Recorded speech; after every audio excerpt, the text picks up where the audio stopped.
What is up, everybody? Welcome to another episode of Limited Resources. This is episode number 441, also known as 4 for 1. My name is Marshall. I'm one of your Limited Resources, and joining me on the line all the way from Denver, Colorado, it's Luis Scott-Vargas. Luis, welcome to the 4 for 1 show. It's a big celebration over here. Yeah. The 4 for 1 is a hotly anticipated show. It's got a lot of potential value here, so I'm interested to see what we cook up. Yes, and we've got a whole lot lined up for you. We've got guests coming in. We're going to finally determine who the best co-host ever is from Limited Resources, and a bunch of top fours and all types of stuff lined up for you today on episode 4 for 1. First things first, though, our sponsor is channelfireball.com. That is the place to go for everything you need on the internet, anything you need magic related on the internet. That they're going to have what you want. If you need sealed product, they're going to have it there for you. If you need singles, they've got it. They've got cool stuff to fill out, maybe a Commander or a Canadian Highlander deck or old school deck or something like that. Or, format staples. If you need those standard cards, if you're building your standard deck after Dominaria came out, hey, Channel Fireball is going to have that stuff in stock. And of course, while you're there, check out the free content. It's free, no charge. You just go to the front page of Channel Fireball and you're getting the best magic content on the internet, period. The best stuff's there, and it doesn't cost you anything. It's really hard to beat that. Some of the best players in the world produce content for Channel Fireball, and you can watch videos, read articles, podcasts like this one, all at CFB. Please do check them out. Also, of course, thanks so much to each and every one of you who are on the Patreon. I've been trying to add in some stuff to make sure that you're getting your value out of that. One of the things that we did last week is the Discord that is now up and running. It is actually open to everybody right now. And I think I can post the link somewhere or something. I'm still kind of figuring out Discord, but I've got some great mods over there that are helping me get everything sorted, and I'm kind of just letting that bird fly. So that's a perk that you can get, and you get some little bonuses within the Discord for being a patron. And also, I've been posting the deck lists that I've been winning with on Magic Online, so you can get an idea of some of the stuff that I've had success with. And then, of course, you get all the extra stuff, the Patreon feed, and extra bonuses depending on where you're at with that. Patreon.com/limited resources for all that information. And, of course, you can submit questions for the Patreon question of the week. This one comes from Teruyo, who says, if you could make a cube or draft environment with only 4 colors, which ones would you choose? I really like this question. It's something I've thought about before, actually, especially in context of cube. In context of normal limited, it's a little harder for me to understand what this means or like how to approach it. So I'm going to answer it for cube because I think that one makes a lot more sense. Like you can just decide to make a cube without a color. My pick would be black as the color to cut. Mm-hmm. I find that the black cards don't tend to have as much depth. It's going to be black or white. I think those are the two least interesting colors when it comes to cube. But where you really run into problems, I believe, are in black spells, because black has a lot of removal, a lot of discard, some tutors, and just not that much else. And that leads to, I think, less variety in gameplay and less interesting archetypes than I would like. Whereas like white has the control-ish and the like white weenie aspect. Green has a little heavy on the ramp, but ramp can lead to a lot of different paths, which is nice. Blue's obviously the best color in cube and has like tons of different kinds of gameplay. And then I think red is interesting because you can split it into controlling and aggressive red, and both those play pretty well. Whereas I think black is just too heavy on the removal spells. Like it's just not that interesting, and they don't play that well in cube. Yeah, I almost always think of black as a complementary color. It's either your mono black, in some cubes that support it. You're not really trying to win. You're just trying to, maybe have some fun. Yes. Cool. The modern cube actually had a nice mono black deck, but generally speaking, it doesn't. And then otherwise, I find that black ends up being a secondary cut. I would cut white myself. I just find it boring. I like the mix of threats and removal spells, but I think if I want to be in an aggressive deck, I'd rather be in red anyway, for the most part. And while I would mourn the loss of like a tokens-based strategy, I like the idea of freeing up all those cards, like anthems that only go in white token-based strategies. Those can go away too, and most of them are white anyway. And I would prefer to just see all of that stuff go away, and I think things would be much more interesting. I've thought about this too, and just in bigger context, is like, why are there 5 colors? Right? I mean, it's kind of arbitrary. They could have made Magic with 4 or 6. Like they had their reasoning for it, but they could have also had reasoning for anything else. It's interesting to think about that because we're just so arbitrary than you think. Having worked on a number of different card games, it's really natural to make 5. There's a lot of really good reasons for that. And with the pairs and the pairs, the number of different stuff. combinations, like having 10 2-color combinations versus so many fewer, depending on if you go down on colors versus too many if you go up on 6. There's also really 5 really natural colors to choose. They don't have to be these exact ones, but like blue and red and green and black are all very, and white are all like very primal. Like there's a lot of they're evocative. Yeah, for sure. That's interesting to me. Yeah. I mean, I think blue's the least of those actually, but I think it's hard to get away from some kind of green, some kind of black, and red is very, very natural. So I don't know. All of these cards, like there are more reasons than you might think on first blush. Like, yeah, of course, if you're just picking, why'd you pick 5 instead of 6 or 3 or whatever? But I actually think 5 makes a lot of sense. Interesting. Yeah, that's super interesting. Okay, let's get into Crack-A-Pack here. We're going to do Dominaria Crack-A-Pack. This one is from our friend Mike Scott, whom I met at GP Fort Worth. Thank you, Mike. Michael Scott? Just Mike Scott. Look, you missed. I was not in Pennsylvania. All right, here we go. First card out, Sergeant at Arms. I'm really underrating this, dude. You are. I don't know what you're thinking. This card's totally fine. I watched a bunch of your stream, and you just kept passing it in a white deck, and I'm like, what is this guy doing? Like, who is this? It's really not. Neither half is really very good. I just disagree. I honestly don't know how you don't think that this card's totally fine. Like, I don't love it. But I don't like 3-mana 2/3s in this format, and I don't like paying 6 mana. Why don't you like 3-mana 2/3s? They don't really accomplish anything. I found that they're just not particularly good at stopping the threats that your opponents are actually going to kill you with, and they're definitely not good at killing your opponent. I just don't think this format's about that. Wow, I disagree. I think that the flexibility on this card is useful. I find my white deck very flexible. You get to choose whether you want underpowered 3-drop or an underpowered 6-drop, which is great. Right, but that's how most flexible cards work. I mean, that's just. I like at least one of the 2 modes to be above rate, and neither of these is. So I'm not particularly fond of this card. I mean, look, it is very rare to get both modes above rate, right? I mean, Skin Witch isn't above rate. You need one to be above rate. I'm sorry, either one above rate. I think Skin Witch is in this format. 6 mana to make them discard 2, and you get a wizard. Like that's pretty good. I think that's like borderline. I mean, and I like that card way more than I like Sergeant. I would rather have it like Skin Witch, where at 6 mana it's a good play, and at 2 mana at 2 mana I think it's worse than the Sergeant, and at 6 mana it's much better. I'd rather put more power in one mode than the other. One mode be emergency mode, whereas Sergeant is 2 just like modes. Huh. Yeah, I'm much higher on Sergeant. I also think white is just pretty bad. So well, that's a different discussion. Yeah, that's another reason. Befuddle, no, not a great card. No. Bloodstone Goblin. That one has performed about as well as it looked when we first saw it. Yeah, it doesn't get the job begrudgingly. Yeah. Invoke the Divine. There's a card, but we're not first picking it. What's going on? It's the Disenchant or Destroy an Artifact or Enchantment and gain 4. I mean, I will main deck this, but yeah, Me too. I hope not to first pick it. Gaia's Protector. I don't think I've ever actually had this in my deck. I have a couple times. This is the 4/2 they have to block. Yeah. You dub that thing up and you're just going to town. Yeah, that's true. That is true. It is high powered, 4 power for 4 mana. Here's the Skin Witch, which actually is my pick right now. It is first right now. Caligo Skin Witch is nice. Yeah, I really love this card. That's a card I actually just really like. Tragic Poet. I have done this a couple of times now, but it's just meh. Yeah, I've put it in my deck and I've regretted it so far. Yeah, I got to buy back an Eldest Reborn, so I was happy with myself. That is nice.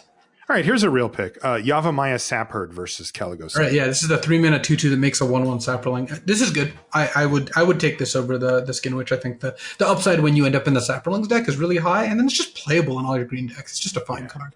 I'm a big fan of it. It even if you do happen to face one of the rare aggressive decks in the format, it's very nice, and then it gives you enough value later. Pardic Wanderer, Sam Pardee, no.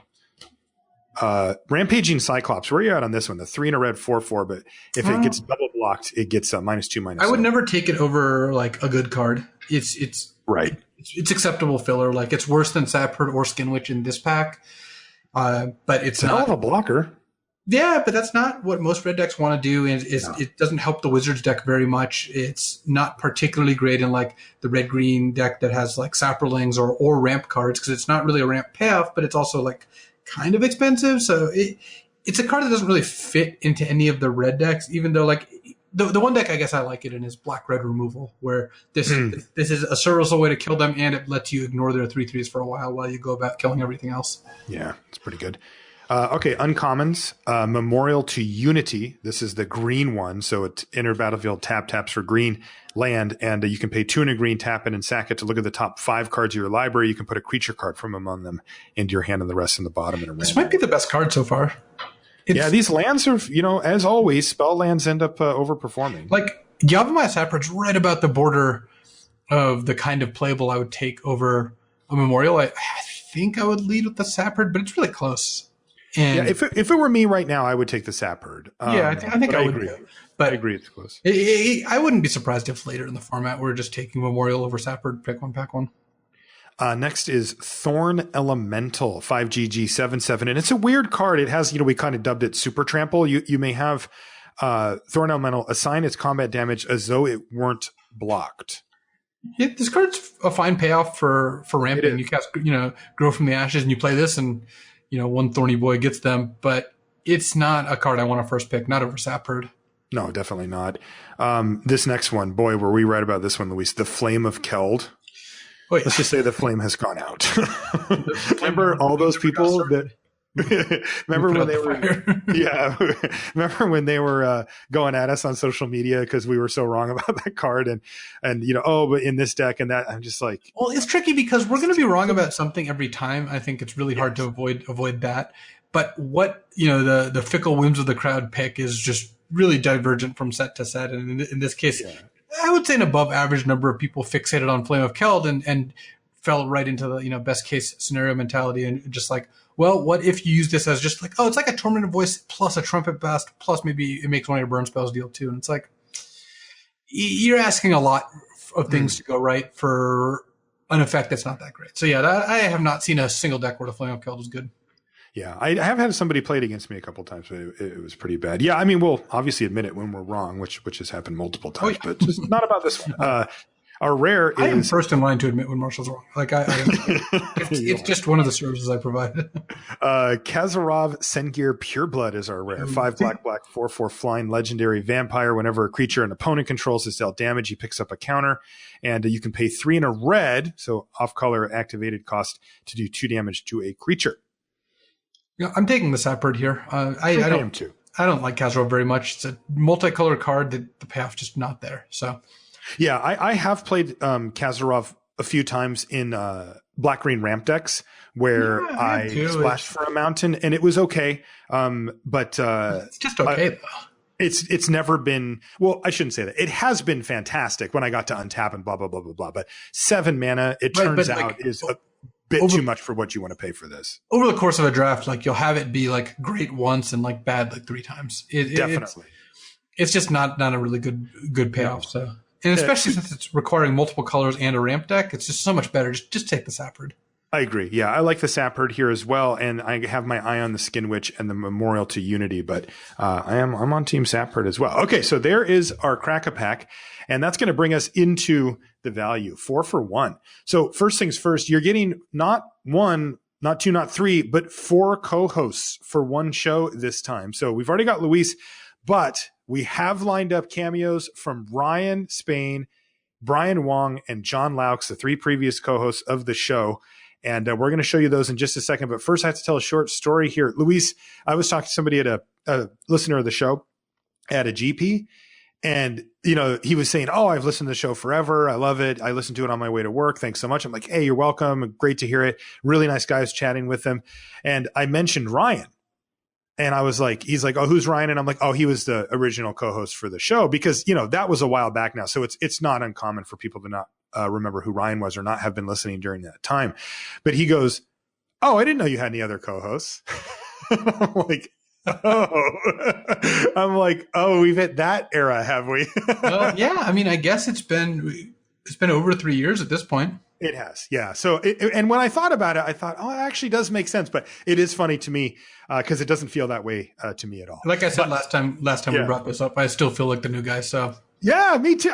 It's just a weird thing how that works out, but we do have cameos with all 3 of them. So you're going to hear Ryan Spain, then Brian Wong, and then John Laux. We'll throw it to that right now.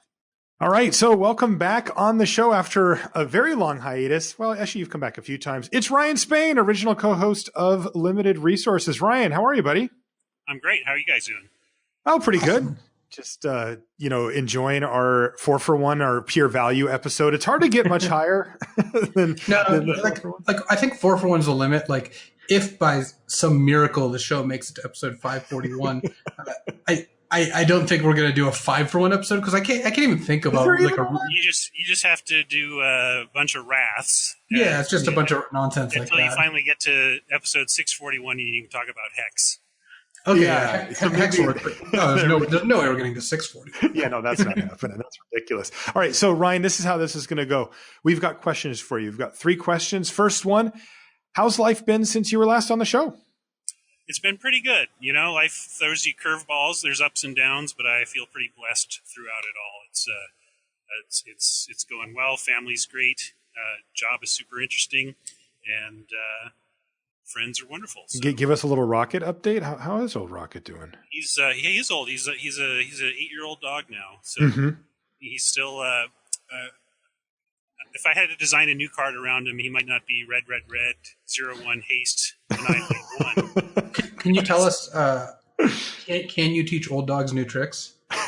You really can't. You know, I think there's some truth to that. This is bad news for all of us, gentlemen. Yes, it is. Literally old dogs. I think old humans might have a chance, but actually, I think we all pretty get. It's easy to get set in your ways. So that is true. I think if with some conscious effort, you can continue to learn new things, but it's something you gotta keep in mind. Luis, why don't you ask the next question for Ryan? What stands out to you the most from your time on the show? It was a long time ago now. It was a long time ago, but if I think back on those beginning days, it was really cool to find an underserved audience in a magic niche that really fit our passion, and to find it on this newish platform at the time of podcasting. It was exciting to be on the relative forefront of magic podcasting, and I think one of the greatest things the internet has done is to remove content gatekeepers, and we didn't have to convince anyone to produce and air our show. We just got to say this might be cool, let's try it and see, and we did, and it was really fun to see and validating to see the audience grow, because we knew we were doing something right, because the audience was growing, and people were just, I'm applying the lessons you guys are talking about, and I'm winning more. That was the best thing to hear. What is the thing that you as a co-host brought to the fold that you think is the most important to the listener base? Because you've had a good amount of time now to kind of reflect and see how the show's evolved and changed since then. But what was it? I mean, you brought so many of those base concepts that we still there was a lot of concepts, like best case scenario mentality and vanilla test are both tools to card evaluation tools that I think are really useful. But probably it might just be set reviews. When we started in September of 2009, right after Zendikar released, and I remember our early episodes, we just took a little bit of time each episode and would read a card and read what it did and talked about it. And it was really amazing at how compelling that is, right? And I think that's part of the reason like Crack-A-Pack is so good. It's like, because you name cards and it triggers your thoughts about them, and just having those conversations about cards is so useful and compelling. And I don't know, I know Gary Wise was an inspiration. He wrote back in the old Sideboard Mothership content. He would do limited reviews of, but not all the cards he would do, but talk about pick orders and stuff. And I think that's kind of where the idea of, well, let's just talk about cards all on one show. And I don't think anybody we were the first to be doing literal card by card review of a set that way. Certainly. What was the first set you guys reviewed? It must have been World Wake to do it in one episode, because, as I said, like we started after Zendikar, and that was more piecemeal. And we were actually talking to our friends about it, and they were saying the favorite parts of their early shows were just when we were talking about the cards. And so that's so it's kind of funny. So you guys started the set reviews about the same time I started the written runs, right at when Channel Fireball came out. Yeah. And I think the first set I did was Alara Reborn. I just want to be clear that I beat you to the punch. But no, what I think is really valuable about set reviews and limited content in the way that you started producing on the podcast is this is a combination of trying to teach people something and entertain people. And I think it does it a disservice to be like to kind of people sometimes look at entertainment and they're like, this is just bite-sized entertainment. You're not going as deep as you can. You need to get people in the door. You need to get people listening. Like, how are you going to convince people to listen to a 4-hour-long podcast, 3-hour-long podcast, 2-hour-long podcast, unless you make it fun to listen to? And set reviews tap into people's natural tendency. Like, it's just that kind of bite-sized nuggets of information is exactly what people want. And that gets their butts in the seats and they listen to it. And then, they pick up a lot of other stuff on the way because set reviews are intrinsically useful. Yeah, that's right. Yeah, that is interesting. And now it is interesting to see that they've become ubiquitous. I mean, every content producer produces a card by card set review of some sort, whether it's for the format that they like or, in view of the format that they like, or even other limited ones and all that. They've really there's commander set reviews. There's goal set reviews, vintage set reviews. You could probably find 16 limited set reviews if you looked, Yeah. And, I think regardless of who came first, it was me. But actually, the person who came first was V. Moshowitz. He's the first person I remember doing set reviews. He did set reviews back in the 90s. So and he did every card? He did every card, yeah. And that was a big inspiration. That was actually one of the reasons that I started was like, Zvi did this and I loved it and no one's doing this. Do you get credit for limited set reviews? Was he doing it for limited or constructed? I think he just talked about all the cards. I think it was mostly with an eye to constructed. I don't know that Zvi was quite as much of a limited mastermind. I think what we really hit on with the early show is that it's, like I said, just this niche of where nobody was talking seriously about limited.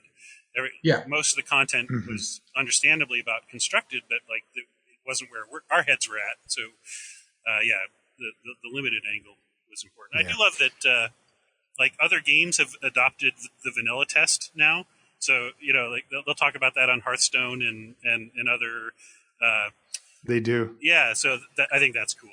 I think that is pretty cool, too. One of the things I always thought you guys did, even before I had anything to do with the show, what I thought you did really well, was even concepts I had already heard of that other people had heard of. Like, it's not like you invented how to evaluate vanilla creatures. Right. But you put it in a way that people just get it. When you say the vanilla test, you don't have to know what that is. You don't need to know anything else. As long as you don't think it's about ice cream, you're on the right track.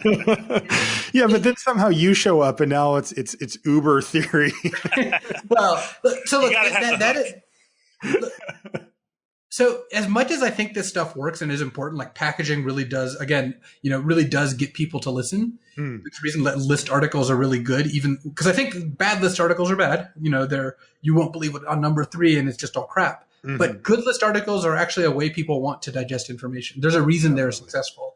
And I think what you guys did was not become the BuzzFeed of podcasts. What you did was take a lot of really important, super valuable concepts that people eventually learned over the course of Magic, or maybe not, but put them in a format that made people listen and made people want to learn them. And like vanilla test or quadrant theory, these things are genius because I think if you pick the brain of a lot of really good Magic players, they would instinctively know all these things. Sure. Yeah, but I think that, and these are concepts. Explaining them is just not the easiest. It's hard. Yeah, it's hard to be able to hammer these things home. I think it also helps players remember to apply them when they're packaged that way. Like when you can say to yourself quickly, oh, I should vanilla test this or something, or am I having DCSM about this card, or, what's the cab's approach for this pick? That it's really helpful to have that in your toolbox, and it's a nice encapsulated way to remember to apply these lessons. Yeah, for sure. Okay, so what's going to happen now is, Luis, I'm kicking you off because we are going to put Ryan to the ultimate test. Oh, no. So all right, I'm out of here. You mute and you go, and we are. This is Let's Stump Vargas best co-host edition. Okay, if you're gonna name cards that I have to I scoop. Dude, I'm sorry. Part of this is going to show how good Luis is at this. I hope because, so. Yeah. I play. All right. I play silently. I play along when you do this, and I go like twofer. It's so hard. Dude, trust me, I know. I have naturalizes in this no pack. idea. Yeah, well, all right. I did, though, pick a set that I knew that all of us drafted because we're doing the same cards for each co-host. So here's your first card. It's called Rotting Fen Snake. Rotting Fen Snake is 3 and a black for a 5/1 zombie snake. Yes. Wow. You even got the subtype or whatever it's called. Nice work. Next one, Blood-Crazed Neonate. Blood-Crazed Neonate. I know it's a red card. It's a vampire. This is Innistrad. Blood-Crazed Neonate. Is it? Yes. A 1 and a red for a 2/2 that does something. It is not. Is it a one mana then? Maybe it's one. No, it's 1 and a red for a 2/1. Yeah, this is the one that attacks each turn if able, and whenever it deals combat damage to a player, it gets a counter. Yes, sure. Yeah. Okay, next is Abyssinian Priest.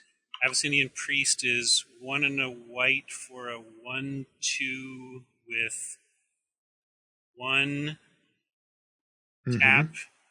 Yes. To tap target creature. It might be a non-white creature. Oh, you're so cool. I'm going to give you one chance to fix this to still get credit. Non-human. Yes, you did it, especially with that level of confidence. Next is Tormented Pariah. And I'm going to give you a hint. It's a flip card. Okay, yeah. The other side is called Rampaging Werewolf. You get to just know those things. Which ones? Say the name again. Front is Tormented Pariah. Flip is Rampaging Werewolf. Tormented Pariah is 4 and a red. Tormented Pariah. It's a. I'm going to lose this one. It's like okay. 4/6 on the back, I think. Okay, you have this one mixed up with a different one. You're close. So this is the 3 and a red 3/2. It's vanilla. It flips into a 6/4. I was close. Yes, you were close. The red cards are getting you so far. All right, next is Brain Weevil. Brain Weevil is a black card that's gross. Yes, and it's also very difficult. It's like I can't. It must do something about discarding, or It does, but so it's 3 and a black for a 1/1 that you can sack at sorcery speed to have target player discard 2 cards, but it also has Intimidate randomly. So sure. I don't think any of you guys are going to get that one. Well, at least probably. Grave Bramble. Grave Bramble is a wall. It can't. This was the Plants vs Zombies nod that Mark Rosewater designed. That is correct. Protection from zombies. That's right. And it's a 1 green 3/4 defender. That's correct. Of note, it's not actually a wall technically. Like it doesn't have the wall type, but yeah, you're getting credit for that. Nightbird's Clutches. Nightbird's Clutches has flashback. I believe it's 1 and a red for target creature can't block this turn. And I think it flashes back for 1 and a red. You're close. 2 and a red flashback? No. Okay. It's everything you said is right, except for it's 2 creatures can't block, and it's 3 and a red to flashback. Yeah, you must have not have drafted much red in Innistrad. Well, I also drafted Innistrad 8 years ago, and this is hard. Oh yeah. Oh, this is going to be hard. You've got 3 right. Lantern Spirit's next. Lantern Spirit is a 2/1 flyer for 2 and a blue with it's got a return to hand clause. I can't remember if it's just mana. Yeah. Or if it's like you need to discard. It might just be. It was really annoying, so it's probably just like blue return to hand. Yes, that is it. Well done.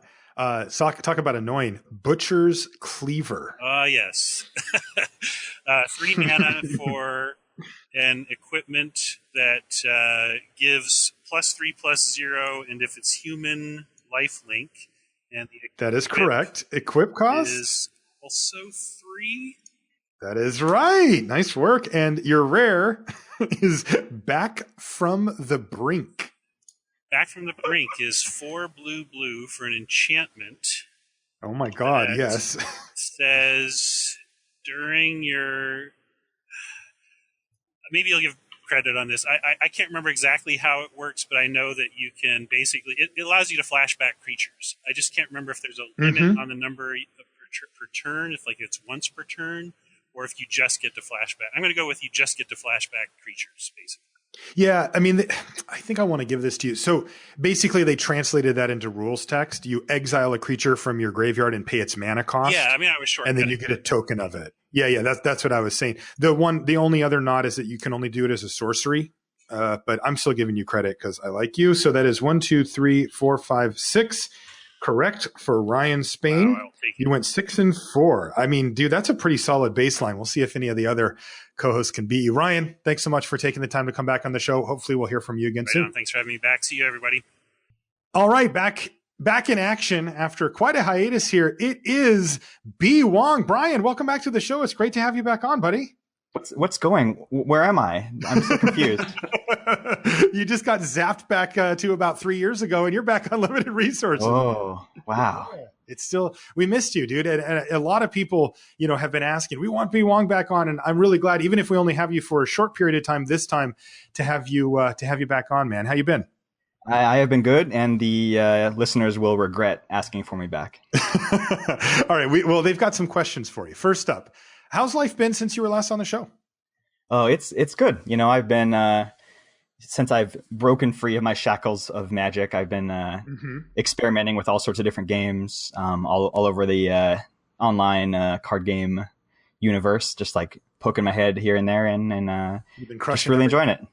Yeah. You've been crushing too, like you did at Magic? Yeah, I've been making the Hearthstone leaderboards in Arena like almost every month. I'm doing pretty good on there. Had some like Elder Scrolls, I was on Eternal, like made some boards on there. So just having fun. Now they're going to want to know what happened with Magic. You played so much and then you were gone. It's kind of like a culmination of things. I still really like Magic, and I still like get together like every year for our Smart and Thin Invitational, like once a year getaway where we basically invent a bunch of formats and prepare for it like it's the Pro Tour. So I still get my competitive juices flowing every year for that.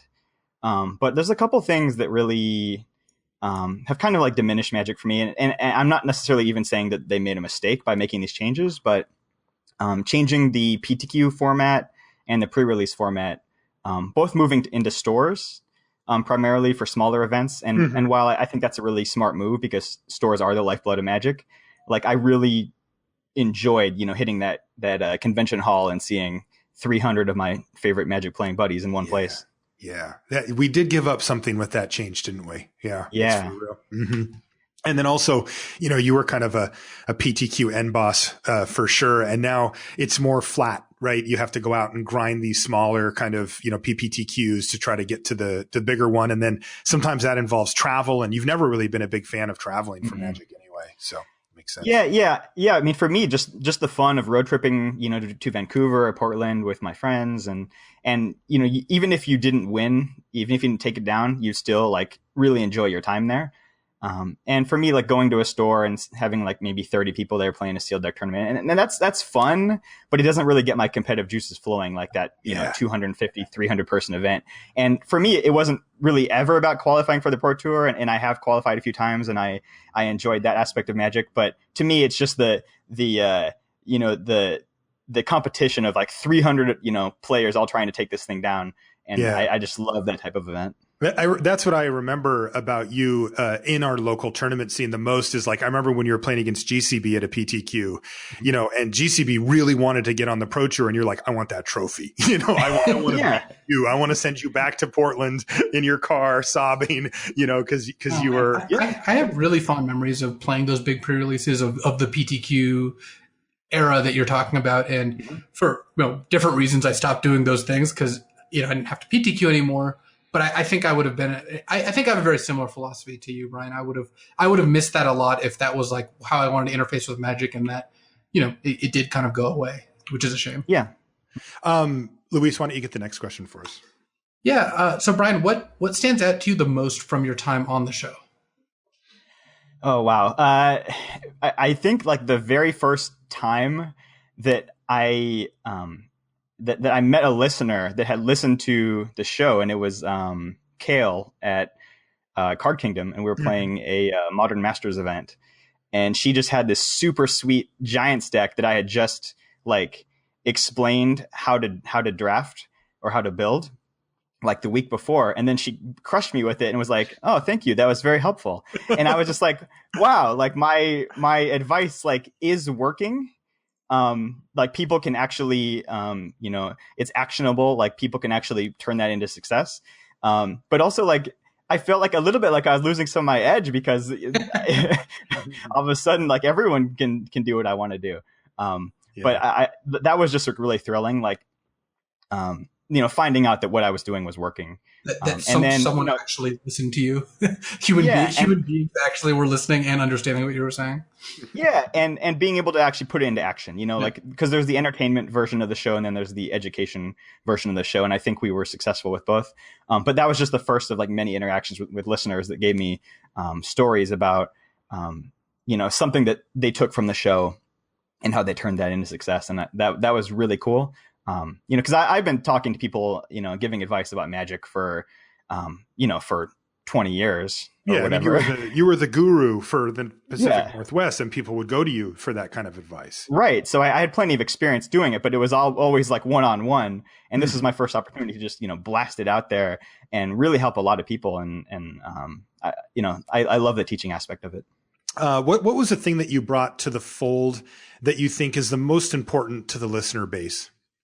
Well, I mean, the thing that I get commented on the most is quadrant theory by far. Which is like, I mean, if I'm being honest, like I kind of just thought of it that day, but in a way, it was just a way to explain concepts that I had been using for years. So, Brian, when we had Ryan Spain on, that's basically what I said. I thought the greatest strength of the show was, and it kind of always has been, was I don't think we're really inventing a whole lot on the show. I don't think you invented the concepts of quadrant theory. I don't think Ryan invented the vanilla test. Mm-hmm. I don't know what Marshall brings, so I can't really say what he could have invented or not. But you could have just said I didn't invent anything either, right? but what you did is you put it in a way that was easily understandable for people, and I think that's totally something you can take credit for. Right. Yeah. Thank you. But yeah, that's the one I get mentioned the most. And just like my passion for the game, and just like finding the edge in like the smallest little things. And I think I think when I listen to podcasts, like I want to hear people talk about something that they're passionate about, even if it's not necessarily my passion, because it rubs off on me. And I think that, that my interest in like every single tiny little thing that you could do to get an edge in a match of limited is something that people could take away from my time on the show. I think it did actually stick with them too. Like I think that you can't help but pick up that kind of stuff.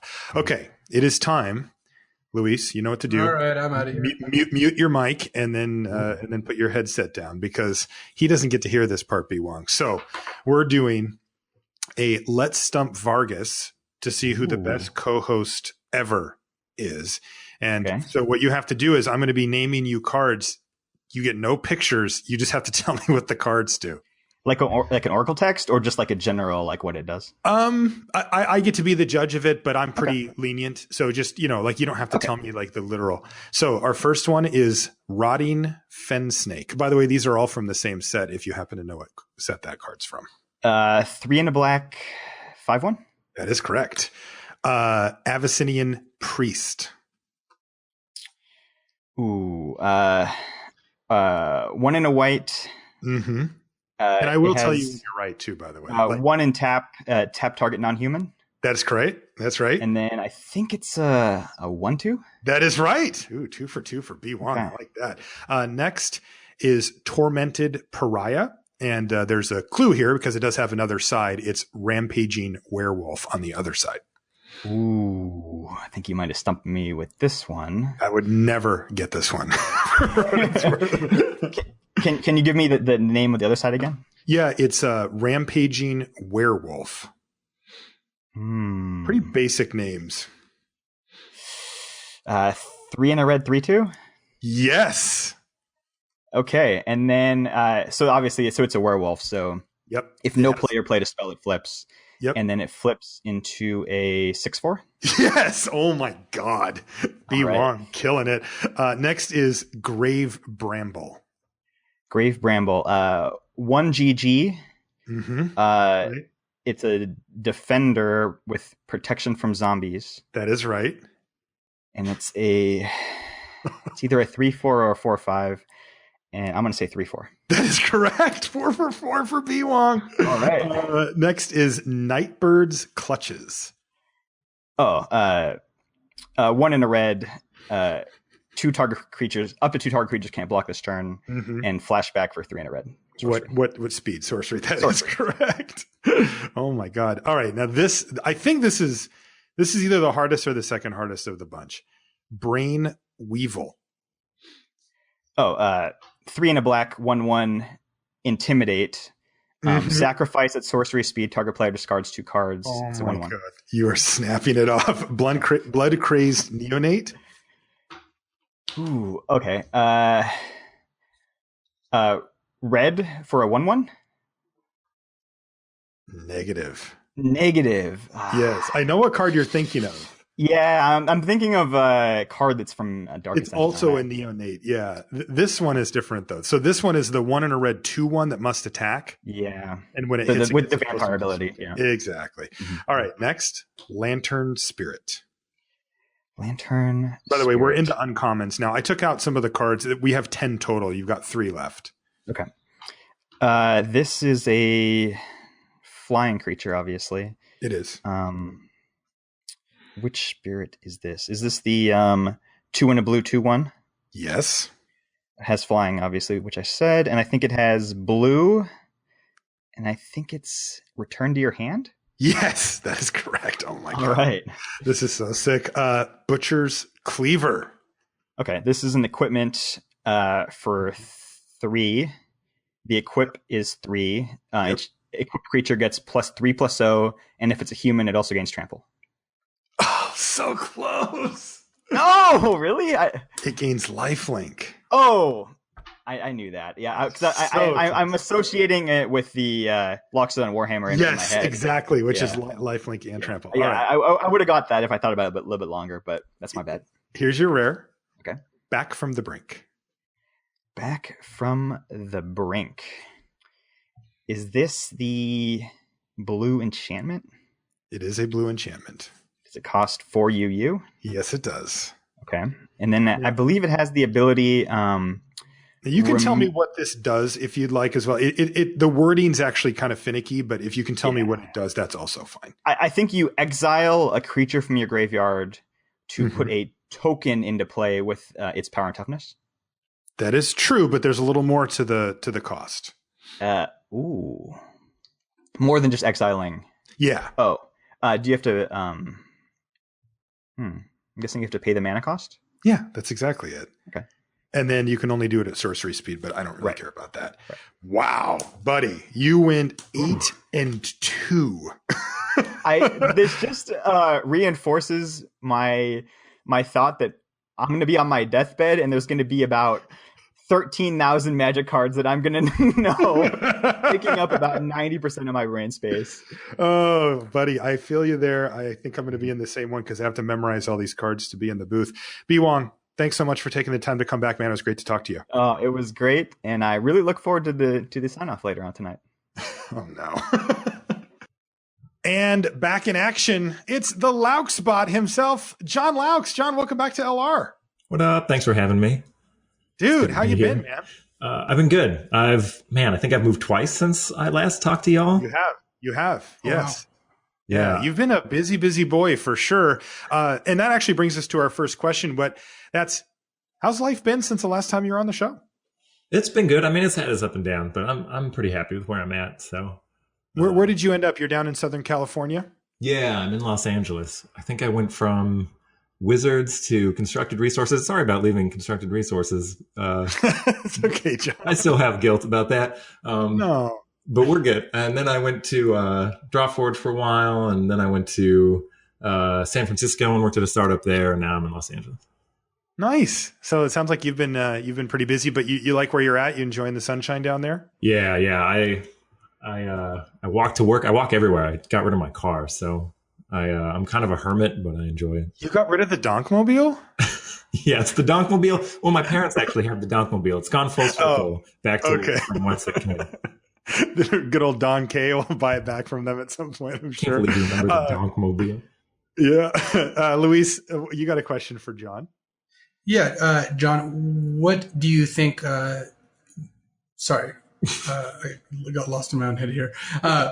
What stands out the most from you from your time on the show? Show's really declined since you left, John, by the way. This is where we're at. Tell, yeah. Yeah. This is so I went back. Somebody made a compilation of sign-offs. Of course, sign-offs stick with me. Oh, yeah. You invented them, buddy, at least for us. Yeah. And I went back and listened to them. And it's funny, but it had an impact on why I left social media.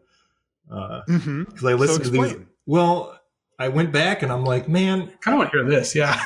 There's this whole like social media brand thing, and I was like on the ride for a little while with you, and then I got off, and then I was like trying to poke around at things, but like when you're not building a thing every week, you're kind of just meekly saying like, hey internet, look at my things and tell me I'm cool. And so I went back and listened to the old stuff, and I'm like, I don't even like the brand of whatever that John Laux was. He's just kind of a jerk.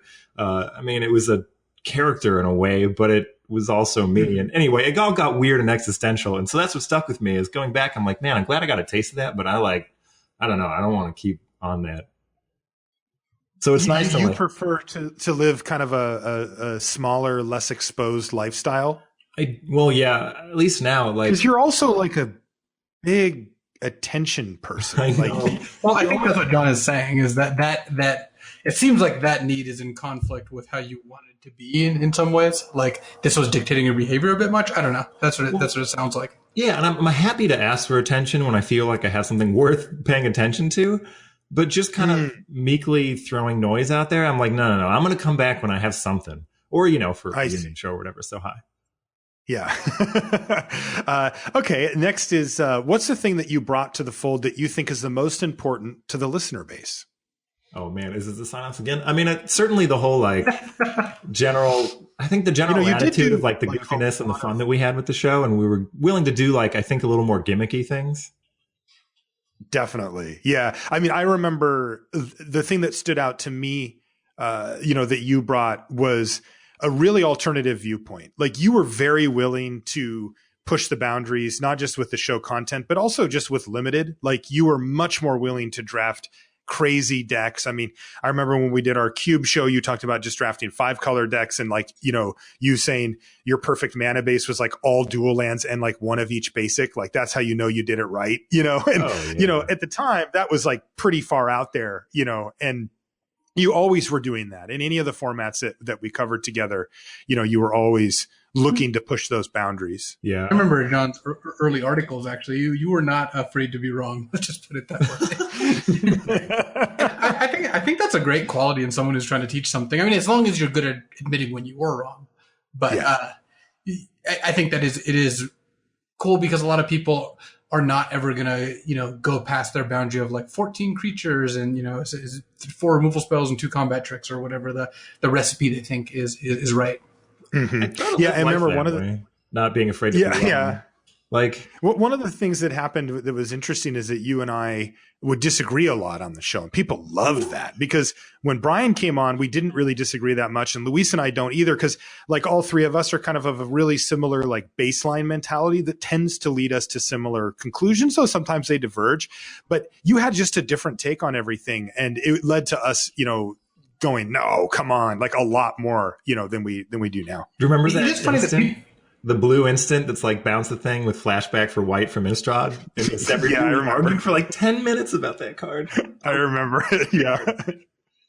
Oh, safe return or whatever, like the guy like holding on the edge of the cliff. Yeah. That card, that card is bad. It was so bad. Yeah, I won that argument really good.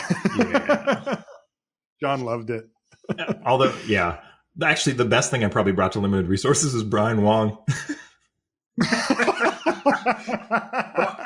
For you especially, that's got to be hard to admit. Oh man, that is great. Yeah, I mean, you did bring him, and he was fantastic for the show. But you brought your own stuff, John. Don't sell yourself short. No, I think thanks. that the show underwent a serious level up with you, where you kind of opened up the door. Because once again, Ryan and I were two very similar minded people, but you offered a different perspective. And also, I think that we actually had a chat earlier that Luis brought up some points with Ryan about the mix of entertainment plus education, because we know what we're trying to do the show for, right? We're trying to help people get better at limited, and we know that that's why they come, but there's really nothing saying that can't be a fun experience or, a nice place to be while that's happening. And you brought that. I mean, you were hilarious, like not just the sign-offs, but just, you're just a funny person and entertaining person. So you also brought that too. So I'm not gonna have this turn into a John Laux bash fest here, buddy. I'm on Team Laux. Thanks. I mean, as weird as I got about the brand stuff, I am really proud of the work we did. Like, I don't know, we made good stuff. Yeah, I like the brand. I'm behind the brand. Yeah. Okay, but you know what? We do need to decide who the best co-host ever is. All so, right. Luis, you know what to do, buddy. Exit. Oh, yeah. So, John, these days on the show, we have a sign off, by the way, your invention that Luis came up with, and it's called Let's Stump Vargas. And this is where I open up a pack from the past. Ooh. And I simply read you the name of the card, and you have to tell me what it does. Oh, bring it on. Okay. And I've picked a pack that is relevant to all of our interests, shall we say. So your first card is Rotting Fen Snake. Do I get to know the set this is in? Or am I supposed to just know I from can the tell you if you name? want. I can tell you if you want, but I mean, you should know. Rotting fen snake. Oh man, it's like a 5/1 or something. It is a 5/1, and I also will tell you if you're correct about stuff, but you have to tell me the Is cost. it 3 and a black? It is. Holy You're 1 for moly. 1. You did it. All right. Next one, Abyssinian Priest. 1 and a white. Yes. 1/2, Yes. and it's got like white tap a non-human. All right. I'm giving you this one. It is actually colorless tap, 1 tab, yeah. but I'm giving that to you. I'm giving that one. Okay. Tormented Pariah, but there's more. This is a flip card, and the backside is called Rampaging Werewolf. Tormented Pariah, Rampaging Werewolf. Boy, Tormented Pariah's gotta be green. People don't have any idea how hard Luis makes this look easy. He just rips through these, and it's like, this game is so hard. I'm shocked I got the snake. Okay, is it like 2 and a green? Yeah, the snake was. Okay, so you're gonna miss this one. This is the 3 and a red 3/2 that flips into a 6/4. Okay. Next is Grave Bramble. Grave Bramble. It's kind of a lousy card, actually. Man, Grave Bramble. I know I've cast it. You definitely have cast it. I'm going to give you a hint on this one. This is a card that's a reference to another game. Oh, this is the one. I was going to say the 1/GG 3/4 protection from zombies. Yes, it does have one other ability. Reach? No, it's got Defender. Oh, right. An anti-ability. But you knew that, right? Like, you didn't think it was a 3-mana 3/4 with pro zombies, right? Yeah, 3-mana 3/4 pro zombies. With Defender. Defender. You knew that, right? Yes. Don't lie. Yeah, no, I knew I had Defender. Yeah. Okay, I'm just making sure that I didn't just give you. I'm like, John didn't actually think this was. Anyway, all right. Nightbird's Clutches. Nightbirds? Nightbird's Clutches. It's the clutches of the Nightbird. Yeah, Nightbird's Clutches. That's not Bump in the Night. What is the Nightbird's Clutches? This card must be bad. We didn't cast this card, did we? It is. So I'll tell you what, Brian Wong snapped this one off, but we did not cast this card. Ryan also missed it. It's 1 and a red sorcery. Up to 2 target creatures can't block this turn, and it has flashback. 3 and a red flashback. 3 and a red. Yeah. All right. Now this one's hard, John. I'm not going to lie. I really hope that you just really liked this card in the format. By the way, we're an Innistrad if it isn't. Yeah. Brain Weevil. Brain Weevil? Yeah. Brain 3 and a black, 1/1. Sack it to they discard 2 cards and it has like Intimidate or something. Yes. Brain Fox, yes. I'm much more likely to That's cast my that boy. one. Oh, that's so great. Next is Blood-Crazed Neonate. It's a 1 and a red, 2/1. Yes. Vampire, Taxi's Turn of Yes. Fable. And Yes. damages a player, it gets a +1/+1 counter. Yes. Wow, I did not think you were going to get that one. Also, you are the first one to Really? get that one so far. That card was Yes. terrifying. Man, you are making a real run here. We're in the uncommons now. Now, I have culled a few of the cards. You're doing 10 total. Lantern Spirit. It's a white flyer. No? Oh, I'm out then. No, this is the blue. This is the 2 and a blue 2/1 flyer. You can pay a blue to return it to your hand. Yep, you got me. All right. Butcher's Cleaver. 3 mana, artifact, equipment. I think it's 3 mana to equip. And, Yep, it is. Gets +3/+0, and if it's a human, it has lifelink. That is correct. You're going to be shocked when you hear who missed that one. You're rare. Back from the Brink. Back from the brink. This is one of the Lauxier cards in the set. Man, I feel like if I had the color, I would know it, but I can't place it. Okay, I'm going to give you the color, but you better get it right. You're not. This is a really hard one. It's blue. Yeah, I was making up that whole color thing. Yeah, I knew you were. Yeah, I don't know. This is a blue enchantment for 4 blue. Ooh, 4 blue. And it lets you basically flash back your creatures. You exile a creature from your graveyard and pay its mana cost to put a copy of it onto the battlefield, and you can only do it as a sorcery. Wow. I don't remember playing that card, but I have a lot of fond memories of that format. Not bad, buddy. You got 6 right and 4 wrong. That is a very reasonable score. And especially since you were completely blindsided, and this set came out in 2011. So you did it, John. Thanks, man. Yeah. Did I win? Do I get to know? You don't get to know yet. We haven't even done Luis. Oh, okay. Yeah, you're going to have to listen to the show. But John, thanks seriously, man, for taking the time to come back on the show. I know that your loyal fans have missed you. And thanks. It's great to step up to the mic again and even just catch up with you. Thanks for having me. All right. Good stuff from our 3 previous co-hosts. It's always cool to hear how those guys are doing and where life's taken them and all that. And on top of it, Luis, you weren't able to hear because I booted you off for each one. But boy, we've got some little bit of a competition brewing here about who the best co-host is, because we've never really been able to decide, right? Like we can do votes, but then people always just pick the one who's on at the time because of recency bias or something. So we're doing a Let's Stump Vargas, and we're going to save yours for the end. But I was just saying, like there's just like a lot of different metrics, like number of shows done, or like maybe on the show. Yeah, maybe like number of PT top 8s. I don't know. You can pick whatever you wanted. I'm just saying. Yeah. Okay. Well, we'll use those as tiebreakers. How about that? Yeah. All right. Look, the thing is, I love firing off at defenseless people. It's like why I pick on Cheon so much. So the fact that I'm currently the only one on the call makes it really easy to just go completely off here. Yeah, this is shooting fish in a barrel, but we'll see how it actually happens when we get to the end of the show. But first, we're gonna have some fun here. So we've kind of done a bunch of, that's right, top 4s. This is the 4 for 1 episode, and so we've picked kind of a slew of different topics to do top 4s on, and we're going to use these as just fun lists, but also conversation starters as well. Yeah, so let's get in. I do want to mention too that this is pretty early in the limited format, so a bunch of these are not only specifically Dominaria, but specifically are kind of digging a little deeper into Dominaria than just like surface level, like top 4 drops, which is actually where we're going to start. But there's a couple here that really are discussion points about Dominaria because, this early in the format, we don't want to just be, fun cameos with Ryan and Brian and a cameos with John. So right.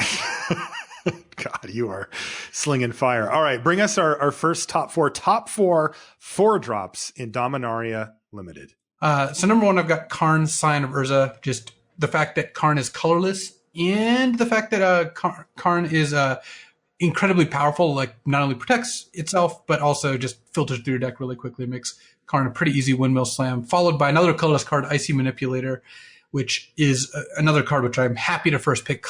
First picking colorless cards is pretty broken, especially in It really is. in formats like this that have tons of powerful gold cards. It's just so awesome to start there.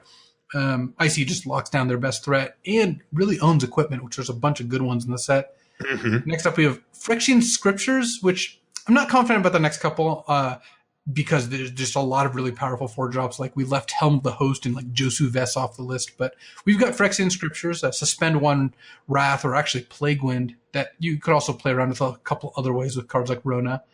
And then Shalai, Voice of Plenty, which I think narrowly also beat out like Varric's Bladewing. I'm really not sure there, but Shalai is a 4-mana 3/4 flying, gives the rest of your squad hexproof, gives you hexproof, and if you're playing green, gets to pump your whole squad. So pretty happy starting with any of these cards. Yeah, this format really, like, I was looking at some of the commons and uncommons, and very quickly I was like, oh, no.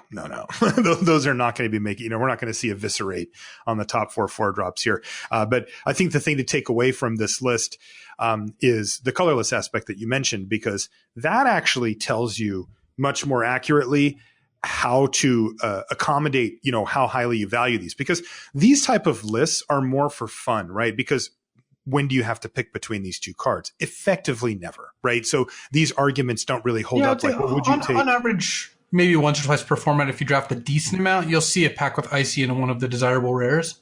No, that's true. Icy does break that up. Oftentimes they're all at the rare mythic. But yeah, like if you look at the next list, which is the top 4 first picks, like, you're not really going to see these conflict with each other. Right. But the thing to take away is, what do we value here? Like, what are the tiebreakers? Because, some of these cards are just, what we would consider broken or extremely powerful. And it's colorless. I mean, Karn, Scion of Urza isn't necessarily the most powerful option of these 4 drops, but boy, being colorless and how good it actually is bumps it right to the top. Right. So like let's take a look at the top 4 first picks. We've got Karn still at the top of the list for the same reasons. But now we're actually kicking Icy off the list. We've got Siege Gang Commander at number 2. With just making a ton of tokens, shooting your opponent's whole board, just putting tons of threats into play, and working really well with raised deads like Soul Salvage. Lyra Dawnbringer at 3, the 5/5 flying first strike, lifelink, and also pumps all your other angels. Not that that's super relevant here. No, but these two cards have something in common, right? That they both stabilize your board if you're behind. Oh yeah, they're both fantastic at all points. Lyra's higher reward when she works most of the time, but is also a little more vulnerable, whereas Siege Gang is pretty hard to really exchange at. There's not very many 1-for-1 exchanges with Siege Gang that you come out behind on. Like, sometimes they'll even fire your Siege Gang and you'll still have 3 tokens. That'll still be really good for you. Definitely. And lastly, we've got Teferi, Hero of Dominaria, which is seeing a lot of standard play and being awesome there, and equally good and limited, I would say. Maybe a little bit worse than in standard, where it's one of the best cards, but I guess it's one of the best cards here too. Mm-hmm. And I think what's interesting about looking at this list is these cards are still, I think all 3 of the cards below Karn are more powerful than Karn if you're in those colors. But because Karn is colorless, if you did get a pack with both of them, I think I would just take Karn. Because as good as Siege Gang is, if black-green is wide open, you're not going to play Siege Gang all that often. Maybe you'll play Grow from the Ashes into Siege Gang, but you're still just like, you're going to leave Siege Gang out of your deck, 20% of the time, maybe a little bit less. Because it's so good, you're going to bias towards it, but you're still not always going to be able to play it. Karn is just 100% to make your deck. And yeah. I think what's particularly interesting about this format is gold cards warp kind of how drafts go to a surprising amount. I had a draft the other day that started with, green card, green card, black card. And then 5th pick, I took Adeliz the Cinderwind, the red-blue wizard. And I ended up in blue-red wizards. Like, in a normal draft format, it's really hard to get off 2 cards of each of those colors, 2 colors that work well together. But because you're not going to get like a 9 out of 10 or 8 out of 10 card 5th pick very often. And when you do, it usually also means like you're going to switch to one of those colors and be like black plus, let's say you got this red card. But because it was a gold card, a blue-red gold card, which goes not at all well with any of the cards I already took, But was that powerful? Like, first of all, I'll get a gold card 5th because this format has a lot of powerful cards, and gold cards are so much more committal that someone might want to first pick Eviscerate over Adeliz, even though I think in the Wizards deck, Adeliz is much better than Eviscerate is in the average deck. Mm-hmm. So you'll get that 5th, and it's going to require you to abandon all your other stuff because you were just not any of the colors that touches that. And that's just a really different mindset than most limited formats. Yeah, and I think that the key to takeaway here is that there is this like inflection point in usually pick like 3, 4, or 5 where you will see a gold card and you have an opportunity to seize that opportunity, to seize that chance to go for the really high upside.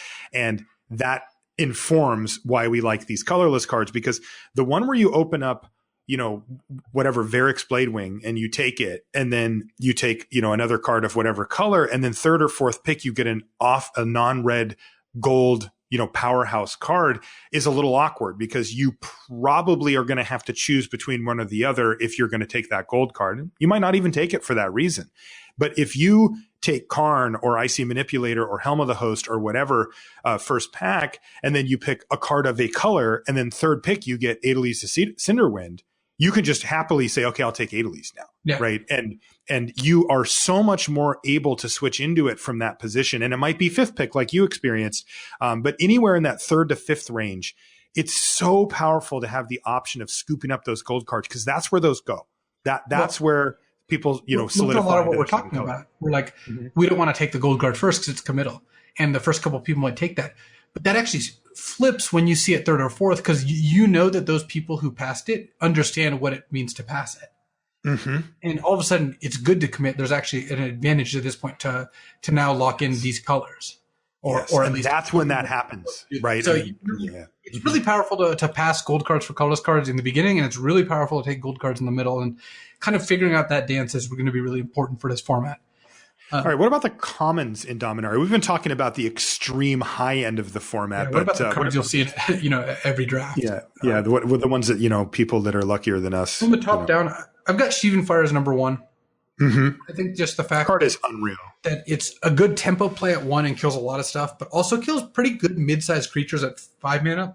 Makes it just an excellent card. I've splashed this in black-green decks a lot of the time. The play of kicked, grow from the ashes to Sheevan Fire, whatever you have in play, is just like a pretty normal one at this point. Yes. Next up is Eviscerate, just solid removal. There's a lot of really powerful things to kill in this format as well. So Eviscerate really is always going to serve you well. And then Vicious Offering, though I do want to note that if you're deep in the black-green Saplings deck, Eviscerate and Vicious Offering often switch, especially they flip. Definitely flip, yes. And then number 4 is actually Saproling Migration. This is 2 that's mana nice. make 2 1/1s or 6 mana make 4 1/1s. Also worth noting, Llanowar Elves is no longer above this card on my list. So I think that Llanowar Elves is a good card. I'm going to play in my green decks, but I like the Saproling synergies, and I like how powerful Migration is more than I do Llanowar Elves, at least right now. Have you been messing around at all with Play Draw? Yeah, for sure. I don't know if you caught some of my streams. I streamed a bunch of Dominaria Limited this last weekend, and I would generally play starting out with all my draft decks, but I would aggressively choose to draw, aggressively drawing when I played against decks that weren't particularly fast. Because is there a number of Sheevan Fires that help you that would convince you, you know, I should probably be on the draw even in game 1? Something like a black-red removal deck with 2 Sheevan Fires and a Vicious Offering, and your game plan is to kill a lot of their stuff and then play a Gitu Chronicler and finish with something expensive. That deck could easily be on the draw. Like you've got these ways to scoop back the tempo. It is more than fine to be on the draw. Another card I like on the draw is Syncopate, by the way. I found that card pretty effective to counter their 3-drop on the draw. So yeah, Fungal Infection also does good work on the draw. I love fungal infection in the context of Magic. So interesting though, Saproling Migration is. I'm curious if you would have put something else in that spot. Yeah, I mean the thing is, like, I'm not going to argue against the flexible stuff, right? Like I value the flexible stuff very highly. I found that many of my drafts I want Vicious Offering over Eviscerate, though I'll often take the first Eviscerate, but then any additional I want basically all Vicious Offerings. It's kind of like where the blue commons are, where like you frequently will want like one of a lot of the different blue commons rather than like 3 Cloud Eater Sphinx. Yes, exactly. Yeah. Not that I'd put it on the list, but I wanted to bring it up to you. A card that I actually have been playing a little more than I have in other formats is Opt. I have been trying to make tough cuts and actually playing Opt. I don't know. I can't really figure out why I'm doing it. Okay. One is that this format's a little slower. So like in Ixalan, for example, Opt was competing with sometimes actual 1-drops, but also it was kind of punishing if you drew it and you just needed to curve out. The other thing is that there's more spells matter cards here that are actual payoffs. Things like Adeli's the Cinderwind, the Mirari Conjecture, just even Gitu Chronicler getting something back. Like these are all cards that reward you for having spells that you didn't really see in other formats. So those are like the main reasons, I would say. Yeah, that's probably it, and I've found it to be quite good. Another card that that's a common that I tend to get as many as I can is Deathbloom Thallid. Yeah, it's a solid card. Yeah, I just scoop those guys up basically anytime I can. And then the only other cards I'd put on this list though would be other removal spells. You've picked the most efficient versions of them at common. Yeah, but there's others. Yeah, but there's still Blessed Light and whatnot. Those ones tend to do fine too. This is kind of your specialty, actually. Listing traps. Well, I do a good job playtesting traps because I've fallen into, I would say charitably 3 of these 4 traps. I like to theory craft my traps rather than playtest. I also am good at identifying things that are people get tricked by because I hear about them. I mean, you do too. Like these are the cards like people argue with you about, or like these are the things that train wreck drafts that you're in or you watch. And so these are the top 4 traps here for Dominaria. Number 1 is legendary sorceries, so cards like Karn's Temporal Sundering or Yawgmoth's Vital. I like that you use Karn's Temporal Sundering as your first example, but yeah. Oh, well, I know I overvalue these cards, and I think I'm actually better at it now because I've just done a lot of drafts just knowing that. But I feel like these are just bad first picks. I would say that, like, definitely. Maybe Jaya's Inferno is one that's passable, but like I think you should take Sheevan Fire over Jaya's Inferno. Pick one, pack one. Yeah, I think so too. I mean, the black one and the red one are the ones that are the most attractive. I mean, Kamal's just isn't worth the cardboard it's printed on, but like the other 4 are good. Like Ruinous Blast is good, Karn's Temporal Sundering is good, the Inferno and the Offering are great if you cast them, but you need, I'd say, 4 legends in your deck at the end of it where they're acceptable. 3 is really borderline. And even when you have the legends in your deck, sometimes you just cast them in awkward situations because you're like, if they kill my Tetsuko, I just can't cast this Vile Offering anymore. So I just have to fire it off and kill their 3/3 and put a 2/2 into play.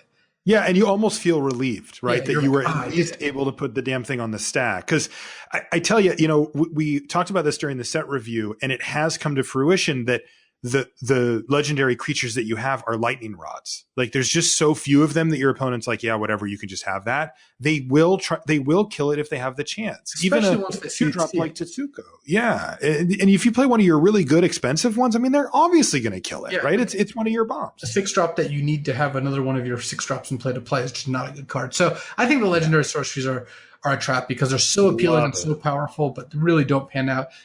That said, if you have 4 legends going into pack 3 and you open one and it's in your colors, you often are going to want to take it, and then you can probably pick up a 5th legendary creature and then get there. Number 2 is the triple color creatures. This is the Dreadshade and Tempest Djinn. Oh yes, blue, black, white, that sort of thing. I think these cards are good. Like they're playable. It's not you don't get screwed in quite the same way as the legendary sorceries, but I do think that they lead you down somewhat dangerous paths where you're either gonna contort your mana base and your deck while you draft it and build it to accommodate a card which sometimes your opponent just kills or you don't draw, or you're gonna end up in a spot where you just have this like Benalish Marshal in your deck and you're playing 8 planes and you're just not casting it till turn 7. Like I had someone ask me on Twitter, like, hey, what's the play here? And their hand is like, they have a Forest and a Plains in play, and their hand is like Forest, Plains, Benalish Marshal, and Steel Leaf Champion, the triple green one. Wow. And I'm like, just play whichever land you have more of left in your deck, and also I would consider not drafting a deck with both of those cards. Yeah, that's probably not so great. like because it's tough. It's again, this is just very similar to the legendary sorceries where there's clearly a lot of power here. These cards are awesome, right? But the drawback is very real, and sometimes it's a little hard to figure out exactly how much it's hurting you, because it's not just, oh, you need to play 11 swamps in your deck. It's also like you took a Deathbloom Thallid over a Sheevan Fire because you wanted to play more black cards. And you're giving up that value just like throughout the entire draft. It's a lot of costs that you're piling up, like the pick level costs that you just described, and then the mana base level costs that you also alluded to earlier. Like these are starting to have a major impact on your deck as a whole, and you really have to ask yourself, are these worth the payoff? And like you said, sometimes they just go eviscerate that, and you're like, okay, well, I warped my whole deck around this, and it didn't win me the game when I cast it, and then they killed it, and now my whole deck is worse off for it. That's a real cost. Like that's a definite cost. So I agree. These are trappy. Yeah, and what's tricky about it is these are also playable. Like, no, they're fine cards. Yeah, so it's just like you we're have to not be. saying You have don't to play accept, them, but it's easy to get tricked by them. Yeah. Number 3, less so, and I actually had a bit of I don't know if I can do this, man. conversation with Ian Duke yesterday on Twitter. Yeah. So this is Navigator's Compass. To be clear, this is one of the top traps in Dominaria. Maybe I would say this is number 1, but honestly, I think that the other cards do trap you a little more because a lot of people are over the Compass at this point. But anyway, so Ian asked, Genius or Grifter? I increased the life gain of Compass from 2 life to 3 life in development. Ian is such gas. I'm like, wow. I'm like, do people know? Ian, by the way, works in R&D and Wizards of the Coast. He's a developer. Yeah. So he asked me if increasing it from 2 life to 3 life in order to make the card more appealing was Genius or Grifter, and I snapped off Grifter because I'm like, look, the population of people who really want to play this card are now more likely to play it because of the extra life, and this card becomes slightly more playable, which makes it easier to justify because sometimes it is actually right to play it. So all you're doing is having more people play Compasses in the world, and I don't know that I don't know that this is where you want to be. So you know that this is where you don't want to be. Don't even softball that one. Okay, well, here's the tricky part. Like, I can't in good conscience come on here and have us say, like, Navigator's Compass is strictly not playable. Because that's not true. That's not technically true, no. No, it's not. Like, not only is it not strictly not playable, there's some percentage of decks that, like, actually do want the Compass and are happy to play it. But in this format, you should mostly not play it, and that's what's hard. If it was just unplayable, I think we could just say that. And this is... So what percentage do you think it is? I mean, of decks that you draft, like less than 10% should play the Compass, I would say. Probably less than 5%.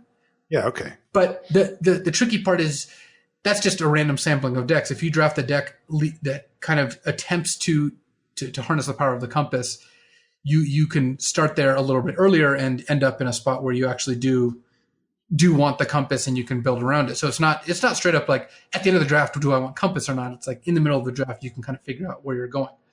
Mm-hmm. Why this is a trap, though, is because it looks like it does more than it does. And what it mostly does is take up a card slot. It's mostly not good enough. So yeah, the fundamental argument that you should make is, and you have to be able to have it win, is I'm splashing for a color, right? Or, multiple colors. Would a basic land of that color be better than this? And if not, why not? And people somehow have it tricked in their head that this is the same thing as that. They say, well, this makes mana, this fixes my mana too, but I also get the 3 life. Yeah. And it's like, but it doesn't make mana, right? That's the thing that, like, there's an old card called Mana Silex that's the same thing. It was actually 2 mana, I believe. But we had this problem, I think, way back when Ryan was on the show. It's from Conflux. It's 1 mana, 1 tap, add 1 mana of any color to your mana pool. Now, you don't gain any life or anything like that, but it's still, it's a filtering type card. This one actually charges you a mana to do it as well. But still, the point being that you're almost always better off to just have a land in that slot that actually makes mana rather than a card that doesn't make mana and only serves to fix. Yeah. And at some point, I'm going to want to go into decks that actually do want the Compass, which, tend to be like decks that are playing 4 or 5 colors and have a lot of cheap removal and card draw. Most decks don't fall into this. Most people who play this shouldn't play it, but it's really appealing and a lot of people are going to play it. It's tough. It's a trap. It really is. Like, it's a well-designed trap in the sense if that's what you want to do. I'm not clear that's what you want to do, but if you want to design a trap to get people to play a card which will reduce their win percentage, it's hard to get more perfect than Navigator's Compass for all the... Yeah, it is a beautiful death machine, indeed. By the way, it's a hard lock for Soapboxiest card, too. Anyway. Oh, yeah. So the last one is one that I don't think many people fall into, but does offend me from the perspective of someone opening packs. Goblin War Chief. There's not a goblin. This is a great one. There's not a goblin deck in this format. There's just not even remotely close to a goblin deck in this format. But Goblin War Chief is really powerful. It's a 3-mana 2/2 that makes your other goblins cheaper and gives them haste. There's not a goblin deck. I've seen people take Goblin War Chief second in a Goblin Barrage and be like, yeah, I'm drafting Goblin. It's like, no, you're not. You're drafting garbage. And it's so brutal. You put a bunch of Skirk Prospectors in your deck. Like, I don't like this kind of trap. Like, this is the sort of thing. It's like having a cube with unburial rights, but no gifts. And, and you're just like, wait, what happened? Why is this like this? Right. And to be clear, there are 3 goblins in the set that aren't rare. There's 3. One of them is Skirk Prospector that you just mentioned. Another one is the Bloodstone Goblin, and then the War Chief itself. And then the other 2 are rare, Siege Gang and Chain Whirler. And then there's Goblin Barrage that also cares about goblins. That's it. That's all you got. So you can make your Skirk Prospector cost 1 less. You get haste. It is good with Siege Gang. If you have a Siege Gang, I can see wanting to run the Goblin War Chief. But yeah, it's brutal. It is a trap. It is definitely a trap. Yeah. So that kind of brings us to the end of like the Dominaria specific stuff. But we've got some other good top 4s, and including some decent level ups here. Speaking of which, this is actually just literally my top 4 level up moments. I had to actually kind of go in the tank here because I'm trying to think of what are the times in my Magic playing career that I really leveled up. And there are some distinct points. I mean, there's a lot of like gradual gains, right? There's a lot of, I've played Magic for a long time, and there's a lot of like incremental, like, oh, okay, I got a little better when I did this sort of thing. But these are ones that really did speak to me. So number 1 is realizing the opponent could think. It sounds weird, but realizing my opponent was someone who would actually have a plan and make decisions and use the information I gave them to make those decisions was a pretty big level up. It's like, all right, yeah, my opponent also does, is playing this game. They're not just making the obvious plays. They're not just doing exactly what I want every turn. And that's a hard one to get to. It really is. That is so difficult because I think the thing that becomes clear is when you say, what would I do in that spot? Because something doesn't make sense to you that your opponent did. And you go, oh, I would do that if I had this. And then you get to actually find out that you were right and they had it. And you go, oh boy, this game just got a whole lot harder. Yeah. And it's the first time your opponent just doesn't let you lead them down that path of like, of course, they're going to block my 2/2 with their 3/3. You end up in a spot where you're like, oh, okay, we are playing a game here. This isn't, it's on. It's not solitaire.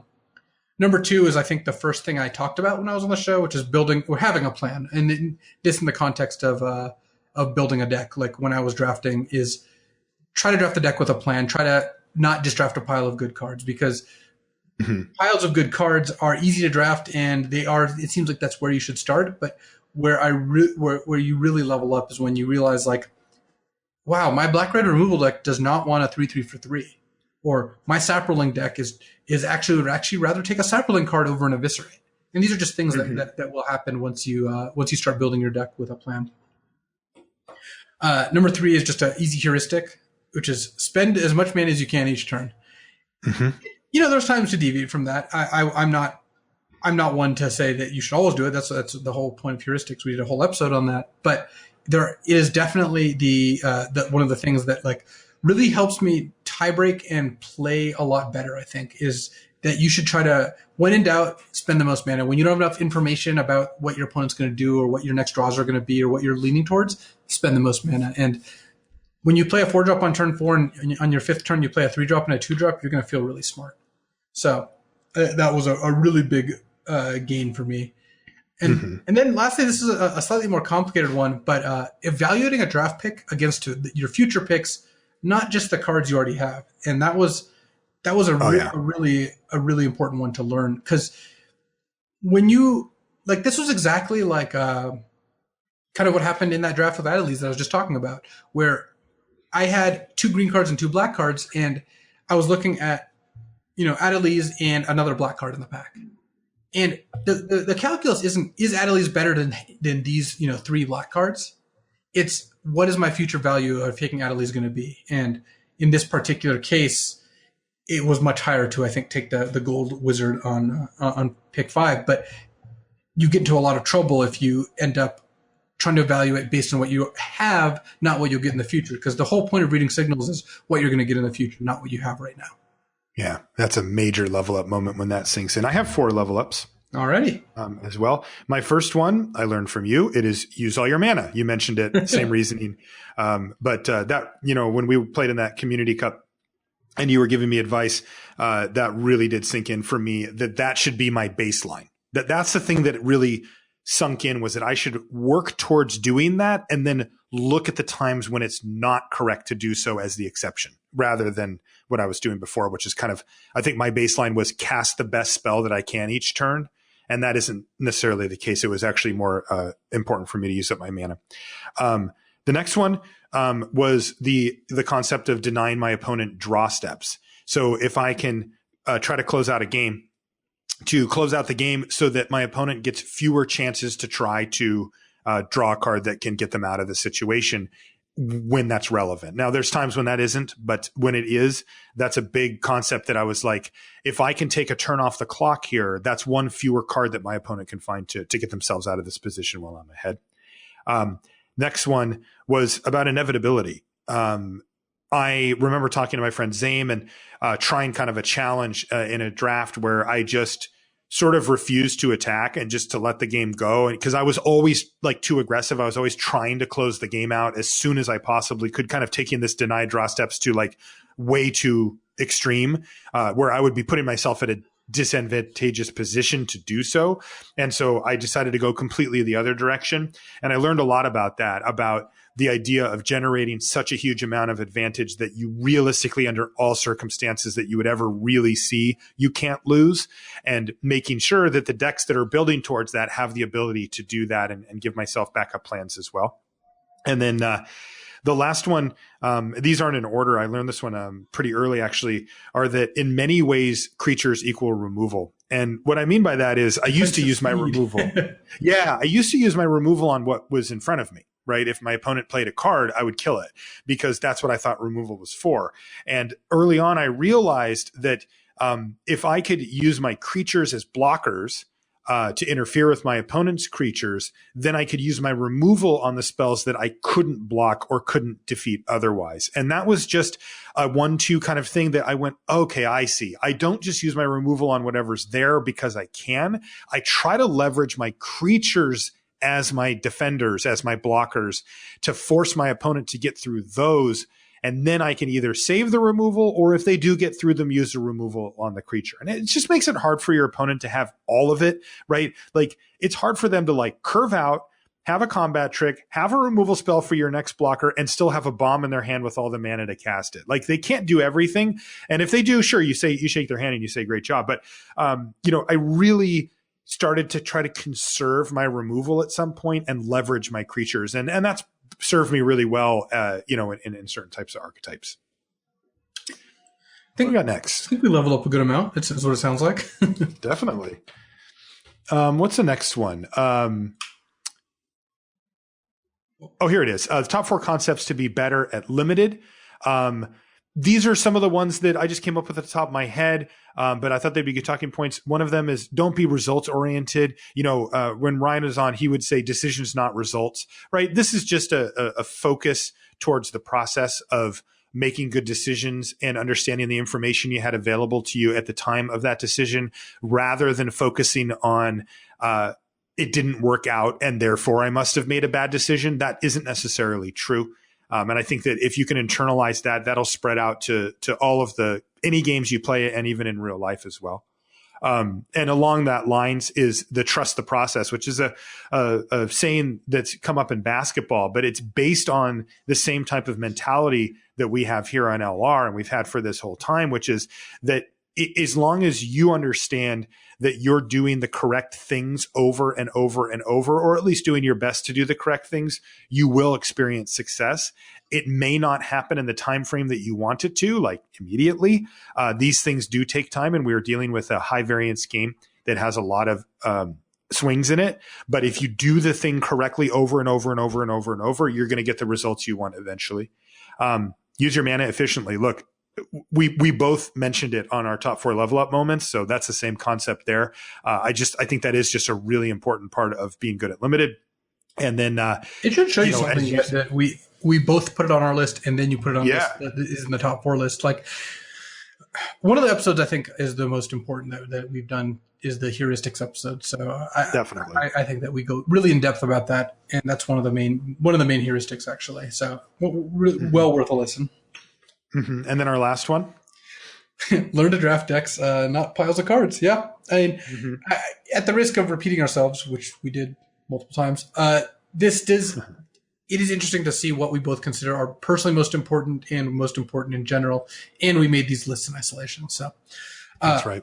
Moving on, we have an interesting top four most important limited cards, and not to be confused with best. You know, we can rattle off a quick top 4 best cards. In fact, let me do it real quick. Umezawa's Jite, Pack Rat, Tetsumaku, Primal Death, and Master. Oh, there we go. But the top 4 most important limited cards are ones that taught us, and by us I also kind of just mean like the population as a whole, about limited. Number 1 we have is spider spawning, and this what was really interesting about spider spawning was Innistrad came out, people drafted it. A couple weeks in, which is a long time for a format, it kind of broke that. Wait, there's a spider spawning deck that involves you milling yourself, and this is just like so weird. It's like, wait, what? And this deck was really good. It's obviously the deck everyone tries to jam when the flashback queues are up. I know you can never get it now. It was really good. It led to some really weird stuff. Like Sam Black played like 50 cards or 55 cards once in a Grand Prix because he had so much self-mill. He just wanted enough creatures to power his spawning, and he could mill his whole deck every game anyway.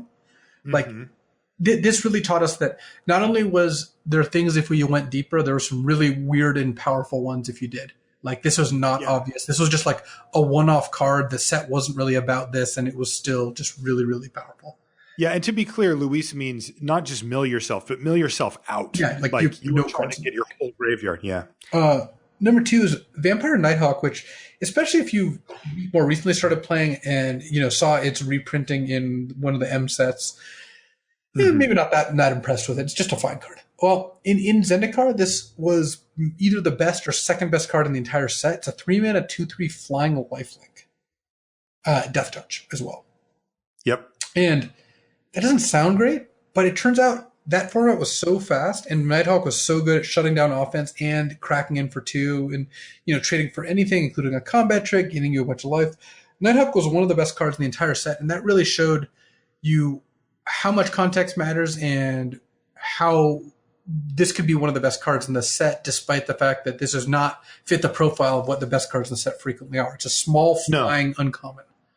Yeah, and it's an extremely efficient, powerful card. Like you would, anybody could read this and go, "That's great and limited." Yeah, but people started picking this over bombs, like over cards that I believe this was better than Sorin Markov, the Black Planeswalker from that set. Yeah, because of the format, and it taught us a lot about what an uncommon could be. Yeah. We don't always have a set like that. What's that? This was the original Mythic Uncommon, huh? Definitely. For me, it was. Oh, yeah. I mean, absolutely. I don't think Ben coined that term until a couple years later, but yeah, that Nighthawk was. On the other side of the coin, we have Seed of the Synod. This is a kind of interesting one. This is an artifact land, so it's a land that counts as an artifact and taps for blue mana. A glorified island. So speaking of Ben Stark, he first picked this card in a Pro Tour over Grab the Reins, which was one of the premier uncommons in the set, and this is in Mirrodin. And the reason he did that was he first picked a land. Yeah, it just taps for blue. Was this in a side draft at your house or something? This was literally in the Pro Tour, and the hell. one of the set mechanics was affinity for artifacts, which said, you had a bunch of cards like Mirror Enforcer, 7 mana 4/4, but it's 1 cheaper for each artifact you control. There's just a bunch of cards with this mechanic. So this is kind of the opposite of Spider Spawning and Vampire Nighthawk in that this was just like the set mechanic was that powerful that the synergy card was worth it. That Ben thought it was so good to be in Affinity that he would rather just first pick the Affinity card and let someone take the expensive 7 mana powerful uncommon that Grab the Reins was. Crazy. And I remember that blew my mind. Took a land that taps for 1 color of mana. And this was before I was on the Pro Tour and I was reading coverage and I saw this and I'm like, why would he do that? And it really made me think. That pick has stuck with me the kind of the entire Magic career that I've had. Mm-hmm. And lastly, we've got Doomblade. The poor unassuming common that soon became highly sought after uncommon. Doomblade was always good. It eventually went away, but yeah. It's interesting to see where removal went. One of the things we talked about more a couple years ago on the show was how different removal isn't, but now it's kind of the new normal. That removal is more on the Eviscerate side of things than the Doomblade side of things. Though actually was mentioning to you before we started the show, Dick Dominar is a little different there. We've got Sheevan Fire and Vicious Offering both kind of remind me a lot of Doomblade. So definitely. And I think that's a really interesting twist that we have here because this, from a big picture design perspective was one of the biggest changes that they made. Yeah. Right. They made a philosophical design choice to change the way that removal works. And, like you said, that was, a few years ago now. So, we'll bring it up every once in a while, kind of nostalgic wise, but that's just the world we live in. But this marked a major difference when Doomblade got moved from common to uncommon. That was whoa, wait a second. And then within a few sets, all of a sudden, all the removal spells cost 4 and 5 mana, were sorcery speed, were sometimes conditional. And it was a whole new thing. So this was a really important limited card because it actually was a signpost for one of the biggest philosophical design changes they've made ever for limited. All right, we're going to close out our last two with something on the lighter side, the top 4 limited mechanics. Yeah, these are interesting. I have these kind of grouped into, these aren't the flashiest, right? These are, in fact, they're specifically not flashy, but these are the ones that serve purposes for limited that are great. So the number one, cycling. Yeah, just right. Giving card cycling just really evens out what you can expect from your 6 or 7 mana card. Mm-hmm. Next is, so what we really like here, the 2 problems that I like to try to, I wouldn't say solve, but augment a little, just make it a little better for limited are making sure that you get to play more games of limited, right? So that means smoothing out draws in some way. And cycling does that. The other thing that you want to try to do though, so basically you want to let people hit their land drops early so that they get to play Magic, but flooding out is boring and not really interesting either. So you want to give them something to do with their Magic, with their mana in the late game. And that brings us to number 2, which is flashback. So that lets you cast a spell and then cast it again from your graveyard, usually for an increased cost of mana. And that's just a great way to say, okay, it's late in the game. You played your spell early. You got the effect out of it. You draw a land. You're like, crap, I got land number 8. I don't have anything else to do. And you're like, oh, my graveyard. I'll flash this card back and I'm still in the game. Number 3, we've got Scry, which basically tacking Scry 1 onto a lot of cards I think is just sweet. I think it just makes it does actually both things, right? Yeah, it really solves, helps you hit your 3rd land drop and helps you not hit your 6th land drop or 7th land drop. Yeah, definitely. I will note that when the larger the Scry number I get, the lower my appetite gets for it. Scry 4 is not a fun experience. Oh, definitely. Then, 1 and 2 should be where it's at. Yeah. Lastly, we've got Investigate. So clues. It's all the cards from Shadows over Innistrad that made the 2 mana artifacts you can pay 2 and sack it to draw a card. Thraben Inspector was just such a fun card to play. Yeah, and that solves that same problem of I don't have anything to do in the late game. Well, here's a clue. The nuts and bolts spike, coming out of us, but we all like all the variant smoothing mechanics. I don't think I would enjoy a set that had all of these things, but sprinkled around, these cards do make Magic more enjoyable. Yeah, and my all-time favorite is Morph. I mean, that's the one that one's kind of not very sweet. I saw that and I'm super disappointed about it because that actually does do that early and late game, but also adds this element of surprise. And I think that can be really cool too. All right. We had to do this. Yeah, we have to close it out. The top 4 for ones. This is hard, man. We're going to go bottom up for this because I think this one needs it. We have Begarded Agreed. Hellkite. This is the 8-mana 5/5 that deals 5 damage divided as you choose with flash and flying. And it has flash, right? It flash and flying. And when you play this, you're often going to like kill 3 things and block a 4th thing. So that definitely counts That's as a it. 4 for 1. That's our 4 for 1. Or I guess kill 2 things, block a 3rd thing, then eat a removal spell later. There's your 4 for 1. There's your 4 for 1. Yeah. Number 3 is in this set, Fight with Fire. It's a little fake because if you kick this, you usually just kill your opponent, which is like an infinity for 1. But Yeah. I think often you'll kill 4 creatures with this if you're not in a position to kill your opponent. You'll just be like 3/3/2/2, bam. Yep. Totally. 4 for 1. Fight with fire. Welcome to the list. Very new card. Number 2 is a Tetsamok Primal Death. Just Tetsamok hunted down 4 creatures often enough, or 3 often enough rather, and traded for a card itself or 2 cards itself. Who knows? This is like a 7 for 1, but Yes. a 4 for 1. we considered the low end on Tetsamok. But of course, number 1 4 for 1 of all time. Yeah, this I think there's no competition. Opportunity, the best. 4 blue, instant target player draws 4 cards. You can even kill your opponent with it in just an absolute value explosion because you can target somebody. Opportunity is the best, right? There's just no better feeling in a game of limited Magic than resolving an opportunity. Especially on your opponent's end step, because you draw 4 and then you go to your draw step and draw another one and it feels like you drew 5. There's a nice clip of me doing that and drawing 5 land in a row, but that aside, this is only you could complain about resolving an opportunity. Look, I lost the game. Oh, that is unlikely, though. So there you have it. There is our top 4 for 1s. Okay, we are going to halt the proceedings here. It's been a good long show with a whole lot going on, but we do have a couple of little things to take care of here, Luis. Got to do a little game here to decide All right, this is who mistakes. our best co-host of all time is. You know who I'm rooting for. All right. This is Let's Stump Vargas for all the marbles here, Luis. Now, the last time we put you under pressure, you choked. Yep. When Owen Turtenwald I did get made defeated by mincemeat Owen. out of you. So this time, I'm really hoping that you can bring your A game. All right, what do we got? Here's your first card. Rotting Fen Snake. This is 3 and a black for a 5/1. Okay, I will note that you answered that quicker than anybody. All right. Next card is, it's Abyssinian Priest. 1 and a white for a 1/2. You can pay 1, tap it, and tap target non-human creature. Oh my God. Next one is called Tormented Pariah. But wait, there's more. It has a It's flip 3 and a card. red for a 3/2, and then it flips into a 6/4. Do you know what the other side's called? I mean, you don't need to, obviously. I do not know what the other side is called. Something Outcast. It's called Rampaging Werewolf. Oh, Wow, okay. you snapped that off. Okay, let's see if you can get this one.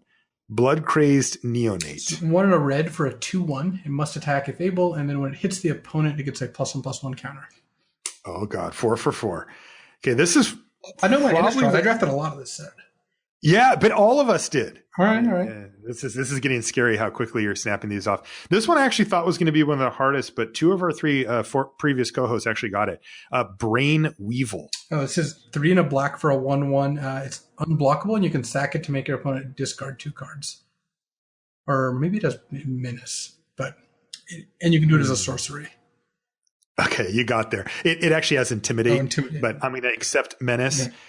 And yes, it is as a sorcery. Wow, you played with fire there, but you got it. You totally got it. This next one is Grave Bramble. It says 1 green for a 3/4 plant defender with protection from zombies. Perfect. Also, everybody else either needed a hint or got one small aspect wrong, but you nailed that Plants one. vs. Zombies, Here's a man. card. Plants vs. Zombies. The Yeah. card. Totally. All right. I wonder if you resolve this card much in Innistrad. Nightbird's Clutches. I did, but usually to trigger Burning Vengeance, it's what's it called? 3 in a red or 3 in a red for 2 creatures can't block. 1 in a red flashback. Wait, hold on. Is it the other way around? No,